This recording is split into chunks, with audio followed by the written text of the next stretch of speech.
in my view, it's quite simple, right? It's that end of the day, if you've lost jets, you have to be transparent. You go into detail. If you're going to play up the game and hide the losses, then when you're shifty about losses, you're slightly unconvincing when you talk about your wins. And I feel like this is especially in the context of when you're running this entire PR comedy show abroad, you're selling delegations. So if you were ever losing sleep and wondering how does Colombia or Latvia view Operation Sindoor, now you'll sleep easy because the delegation has gone. So do you feel like now that I saw this headline was everywhere, it was in CNN and BBC and Guardian, India admits for the first time about the loss of a jet. Do you think, why did it take so long to acknowledge a loss that Delhi had shrugged off as being inconsequential? And don't you think this would now put India on the defensive? Look, I think that my personal view is that you should get ahead of the story. It's basically what you said, right? So Yeah. if you've lost aircraft on day one, just say so.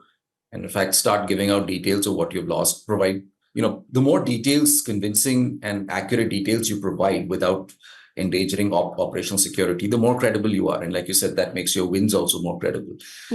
So get ahead of the story. And I think we learned the wrong lessons from previous clashes, like the 2019 clash.